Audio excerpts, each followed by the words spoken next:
কি কি বিভার লিখে রাখো। নাম্বার 2 হলো ডু ভার্ব, এটাও লিখে রাখো। নাম্বার 3 হলো হ্যাভ ভার্ব, এটাও লিখে রাখো। নাম্বার 4 হলো মডাল অক্সিলারি ভার্ব।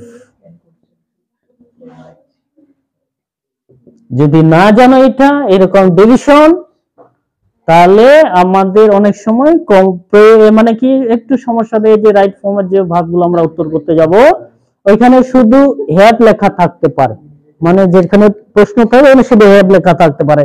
যদি হ্যাভ লেখা থাকে তাহলে মনে করতে হবে এখানে কি কি আছে, হ্যাভ, হ্যাজ, হ্যাড আছে, বিন আছে না, হ্যাঁ বিনও আছে। তারপরে আর কি, যদি এখানে ডু লেখা থাকে তাহলে মনে করতে হবে এখানে ডু, ডাস, ডিড আছে। যদি এখানে বি লেখা থাকে মনে করতে হবে না এম, ইস, আর, ওয়াস, ওয়ার ওইখানে আছে। কথা বুঝা গেছে বিষয়টা? যেন এই জিনিসটা ক্লিয়ার থাকে, আর না হলে আমি শুধু অক্সিলারি ভার্ব গুলো জানি কিন্তু ক্লাসিফিকেশন গুলো জানি না। ওইখানে শূন্যস্থানে বি লিখে রাখছে, এখন আমি অনেক কনফিউশনে পড়ে গেছি এই বিটা আসলে কি, এটা কি, এটা কি, এটা কি, এটা ফালতু শব্দ দিয়ে রাখছে, এরকম হয়ে যাবে না? তাহলে দেখবো যে আমরা ওই টিচারকে গালাগালি দিচ্ছি বা এই বলতেছি কি এটা ফালতু, এটা কি, এটা বাজে জিনিস লিখে রাখছে আর মাথায় ঢুকতেছে না। বি এটা একটা শব্দ হলো নাকি, এতগুলো শব্দ থাকতে বি লিখে রাখছে, এরকম আমরা কিন্তু গালাগালি দিয়ে দেব। কিন্তু আসলে এটা নয়, আসলে এখানে বি মানে এমিসার অসহায় রয়েছে। তারপরে এখানে আরেকটা জিনিস রয়েছে সেমি অক্সিলারি ভার্ব, এটা তোমরা জানো, সেমি অক্সিলারি ভার্ব গুলো জানো তোমরা? হ্যাঁ, সেমি যে অক্সিলারি ভার্ব গুলো, এটা যদি না জানো এটা লিখে রাখো যে have to, has to, had two,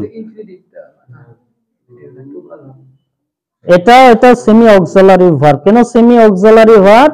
যদি এইটা জানতে চাও, এই যে মডাল যে অক্সিলারি ভার্ব গুলো রয়েছে ওই মডাল অক্সিলারি ভার্বের পরে সরাসরি মূল ভার্ব আমরা লিখি, তাই না?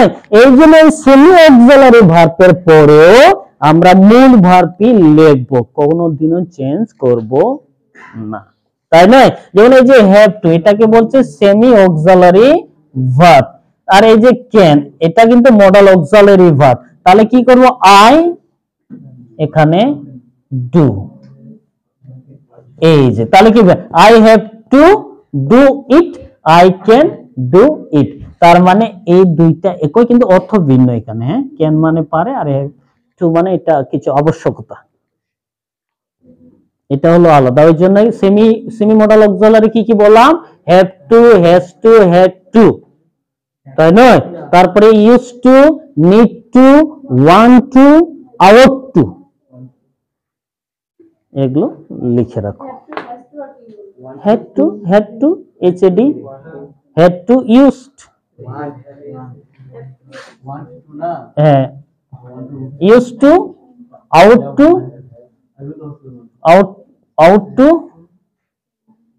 আর হ্যাভ টু, হ্যাজ টু তো দিয়ে রাখলাম না। এই যে নিড টু হতে পারে, নিড টু, আবার নিডটা অনেকটা বার ইনফিনিটিভ হতে পারে। ওকে, এই যে কিছু ক্ষেত্রে এই যে want to, I want to go, I want to go, ঠিক আছে? হ্যাঁ, আর তার এই যে হ্যাভ টু আছে, এখানে হ্যাজ টু হতে পারে, হ্যাজ টু, হ্যাড টু। ওকে, কোনো ডাউট আছে এখানে? Clear everything? মোটামুটি অনেক অনেক সময় লাগলো না এটা কমপ্লিট করতে, অনেক সময় লাগলো, অনেক একটা বড় স্টাডি ছিল এটা, অনেক সময় লাগছে এরকম, মানে অনেক ক্লাসিফিকেশন তো এই জন্য। আর তোমাদের আমি